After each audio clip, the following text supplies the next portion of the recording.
You're listening to a special edition of the Just Go Bike podcast. That's AKA Murph. And that's AP. And this is the podcast where we talk about cycling just for the fun of it. With tales from all over the nation. Come for the bikes, stay for the fun, and leave with a smile. On this special edition, we are going to provide you with daily tales from the trail as we ride our bikes across the state of Iowa as part of RAGBRAI 50. Woohoo! And we apologize in advance for the volume. We are going to be podcasting live each episode. Well, hello there, AP. Hi, Murph. We are broadcasting the Just Go Bike podcast live from one of our evening, and we're just getting ready for a huge concert to start. That's right. We are in Tama-Toledo, Iowa. Now, this will air several days later, so yeah, it's not it's live, but it's not live. So anyway, we're in a beautiful park in Tama-Toledo. We're about to listen to Foghat. Yes. Not Quite Brothers just finished playing, and they rocked it. Yes. And if you are listening to the background, Mr. Matt Phippen, Executive Director, is speaking right now. He's presenting a check. And then Foghat's going to start. So we're trying to take advantage of this time when it's not quite as loud and maybe just give the listeners a little recap of our week. Yeah. So, if you hear Phippen in the background, we apologize, but this is the best time for us to record. So this is what you're going to get. And this is what RAGBRAI is kind of like. There's just always a lot of stuff going on. Yeah. So at the time of this recording, it is Thursday of RAGBRAI 50. And this is the day where, you can tell in my voice that I'm sleepy, so I'm tired. Yeah. And it's been some really hot, hilly, humid, as Matt Phippen would say. Yes, that's right. Days. And whether you're biking every mile or you're on the crew, it has been a really, it's a whole different experience to ride your bike a lot, but to ride your bike with this sort of intense heat. So yeah. That's a whole different factor. And Thursdays are weird for me because it's always like, I guess we're going to be done in a couple days. And you're kind of like, I want to go to my own bed, but you're also kind of like, I just want to bike forever. I know. It's very bittersweet. So I guess that's your hill report for the day, that it was tough. Yes. Yeah. Tell me a little bit. So you're actually riding what was the word on the street about the gravel section? What do people think about it? Yeah, I would say, the gravel section was not very long. Yes. If you think of the grand scheme of this week, right? 500 miles, this was just a blip on the radar. That's right, yeah. There were some people that were, really frustrated and upset that they had to go on gravel, but the gravel itself was fine. There wasn't any, loose stuff. It was fine. It just made us all kind of go a little bit slower. And at the very end, there were people hosing off their bikes if you wanted to. But in my opinion, I think, we all made it. Yep. It's just like any other, obstacle. But that's right. I overheard, obviously was not riding, but I overheard people saying, it wasn't as bad as we thought it was going to be. And they didn't know I was listening. So, they were being honest, I think. So, I think it went pretty well considering. So, good job to everyone, all the operations team who made that happen for the riders and made sure that it was a good experience. And just to make sure that we went through Colfax. Yeah, because if we would not have done that little 2-mile stretch of gravel, we would have missed Colfax. Yeah. And I know that you have a Colfax report. That's right. I have a Colfax report. So, right out of the gate, that's the first town I went to because I knew there was a lot of stuff going on. Yeah. I love Colfax. And there's a mega hill that leads out of town, so I wanted to get some pictures of people climbing that hill. But as I was approaching the hill, I saw Clarence Boysenberg. Yes, he's from my hometown. He lives in Cedar Rapids, as where I live. And what's special about Clarence? Clarence is 97 years old, and he's riding RAGBRAI. I wish I would have seen him go up the hill. I wish I would have seen you cheering people on, but did he make it up the hill? So I saw him taking selfies with people because they recognize him and how awesome he is. And his little license plate says, I think it says 97 riding RAGBRAI, thank heaven, or something like that. It's so cute. But anyway, he finished taking the selfies and he just motored right up that hill. And it's a 9% grade. It's a short hill, but it is steep. It's super steep. So safe to say he's doing great out there. Go Clarence, you're rocking it. Oh, good. And it was fun to see the hill because people were they were rocking it. A couple people walked it, and that's fair because it was extremely hot. Mm-hmm. But they were really doing a good job on that hill and really owning it. Yeah, it's kind of funny when you walk out, or I'm sorry, you leave Colfax, right? And you're like, oh, I'm re-energized. I've had some caffeine or I've had a snack. and then you're like, what?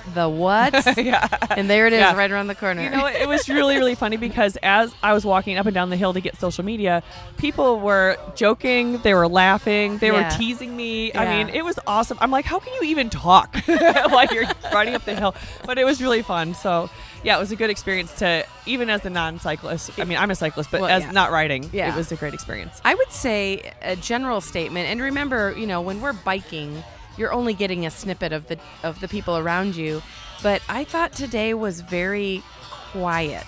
Yeah. And I think it's because people were just tired. I mean, there are plenty of cyclists on the road. It was still, you know, crowded. But there just wasn't a lot of chatter. I think everyone feels the same way that I do, where you're just like, wow, the heat takes it out of you. The heat really takes it out of you. And I feel like a lot of the people that I know that are on the ride this week had a moment where they're just like, I'm way too hot. I have to cool off. Yeah. There's no shame in going into the air conditioning for a while if you can find it. So for sure. Tell me about what it was like on the road. I heard there was some rain and maybe some cloud cover today. Yes, I think that's what saved us today from that, you know, heat advisory. You know, we've already talked about heat plenty of times, but having clouds today, I think, was a game changer as far as feeling okay.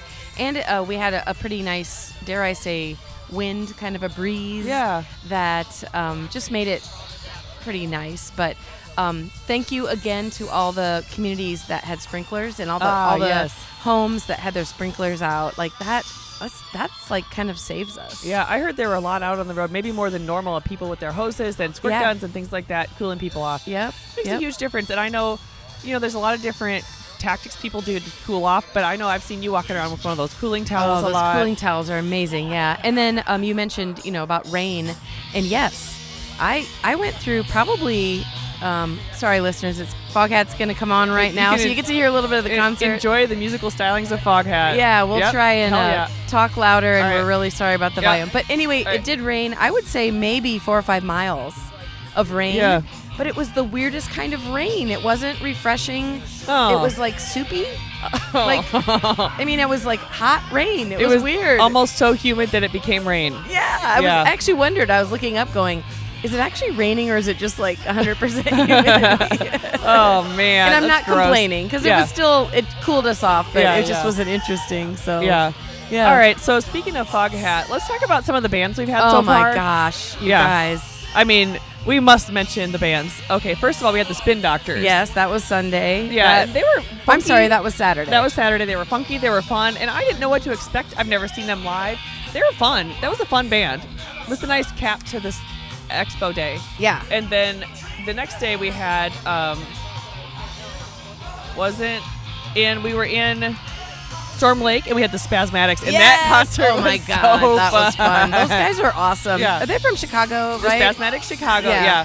Did you see I had a Thursday brain fart right there? I was like, what day is it even now? I don't remember. But the Spasmatics was a highlight. They always rock it, and they were so fun, and they closed out playing the Beastie Boys, so you know I loved it. Oh, yeah, I love the Beastie Boys, too. So, yeah. And then, of course, Port Tornadoes. Yes. I mean, we're a big fan. We've been on Mike Schulte's podcast. Yep. He's been on ours. Yep. He sent us a little private message that said he's sorry he didn't get to see us. Yeah. And he's the drummer of Port Tornadoes. Yes. He's also, it was his birthday that night. Oh, happy birthday. So, what a great birthday present. Yeah, it was awesome. They rocked it as usual. I watched it from the top of the VIP booth, and it was an excellent vantage point. Oh, yes. Yeah, so I'm going to be doing a supercut of the different bands later, so just keep an eye out for that. I got some good footage of those guys playing. Okay. And speaking of amazing, Hairball. Oh my gosh.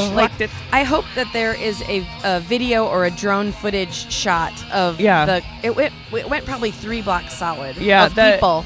The Ames venue is unique in that it was a downtown city block, but it was like, I guess, vertical, so it like went back really far. It was very packed full back really far, and I have seen some pictures from above, so we'll have to share those on our social media. Yeah, and that was a night where I showered off the day's, sweat and of RAGBRAI, dressed, changed clothes, and then immediately was dripping sweat because it was so crowded and hot, but well worth it. Oh my gosh, they were great. Loved it. And Ames, shout out to Ames, they knocked it out of the park. So then the next night we had last night we had none other than Lynyrd Skynyrd. And listeners, AP went so far as to buy a Lynyrd Skynyrd t-shirt and wore it, which I thought that was kind of a written rule that you couldn't wear the concert shirt to the concert, but she did it, folks. I guess I never heard that rule. I'm going to cut the sleeves off, too. Give me 3 steps. Give me 3 steps. Oh, my God. They were so good. Yeah. And like, I don't know. I felt like we were right back in the 70s and 80s. Nothing makes you feel as patriotic as the Skinner concert. I mean, I'm telling you. And literally, they're like, thanks everyone for being here. And, like lights went down and everyone's all like, Freebird. Yeah. We did not hear Freebird. So I know that was their plan, but they came back and sang Freebird. They sang Freebird. I requested Freebird every other song. So like, I feel like maybe more people should have requested it and they would have played it earlier. But you know what? It wasn't for lack of trying. And what's funny is at the very beginning of the concert, the lead singer, who isn't Ronnie, I don't know who the new guy is. Anyway, he knocked it out of the park. He was amazing. Yes. But he said that he's a cyclist and he's recently been injured while cycling. Oh, and he no just way. recovered from that. Yeah. So shout out to him, Mister. You did awesome. Thanks for biking. Thanks for appreciating cyclists. Yeah. Anyway, they really were amazing. So. And then you listeners are in the background hearing Foghat. So we're gonna go hit the VIP area in a couple of minutes after we're done recording. Enjoying that. Look, I don't need to sell the VIP booth to you because the benefits are obvious, but I will tell you, secret from you to me, the bathrooms of the VIP booth are icy cold. It's like 20 degrees and so amazing. It's like walking into a walk-in refrigerator. It's incredible, and it's worth it just for that. So just a side note. Yeah. And then tomorrow, we're going to hear Bush and Plush. Yes. So we're going to have like our 90s dreams come true tomorrow. Wow. So I'm looking forward to that. We'll have to recap that in a later podcast. But yeah. So looking forward to that in my hometown of Coralville. Oh, that's right. Yeah. We'll be in Coralville and home of the Iowa Hawkeyes. We'll get to go through Kinnick Saturday morning. Go Hawkeyes. Yeah. So we're really looking forward to the rest of the week. And then in Davenport, I think we're going to have a DJ, so it'll be really fun. But, everyone knows the attraction of Davenport is the Mississippi River. The mighty Mississippi. Yeah. And I think it goes without saying, we want to say at least, we'll say it at least 12 more times. Not right now, but how much we appreciate all the people that have said hello. Yes. Oh, my gosh. It's so fun to meet you all. Oh, my gosh. It's so fun to talk to you about your RAGBRAI experience, to hear how it's going, hear why you ride the ride. Yep. So thanks to everybody, and I can't wait to see you all out there on the road. I just real quick before we wrap it up. Okay. What are you looking forward to most about the day that this is going to air, the last day of RAGBRAI? Well, I get very emotional going in to see the river. I don't know why, because I know it's coming, but there's something about it, the accomplishment of I just rode my bicycle across Iowa. Yeah. Even though it's with thousands and thousands of other people, in the grand scheme of the entire world, not very many people can say they've ridden their bike across Iowa. That's right. Nor as many times as you have. So it's freaking awesome. And how about you? Well, I'm definitely looking forward to that. I'll be there at the river all day. I love watching people experience that, especially for the first time. It's so special. Yeah. So magical. And in addition to that, I heard that Davenport's going to paint a mile of their road golden. Gold, I know. So I cannot wait to see that. I hope I am able to be functional to get my recording devices launched up on my handlebars so I can ride and record. So. Yeah, I know. I can't wait. So, we'll definitely check back in with you about the end of the ride. But it's just been a delight to be out here with you guys on the road this week. It's been so much fun to take the selfies and see the people and get to experience RAGBRAI in, the second best way besides being on a bike, which is to be out on the road and seeing you all. For sure. Yep.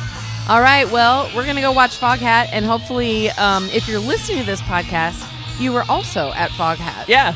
Slow ride. All right. Well, listeners, that is it for today. We both want to thank you for tuning in to listen to this special edition of Just Go Bike Podcast. And if you would like to contact us with a comment about the podcast, or maybe you have a topic in mind, you can reach us at justgobikepodcast@gmail.com. And you can also follow us on social media at Facebook, Twitter, and Instagram. Please rate, review, and subscribe to this podcast, especially if you're a fan. And if you have any extra time, pop on over to the Murphology podcast for more bike adventure interviews. Okay, that's a wrap. We'll be back soon. Until then, just go bike!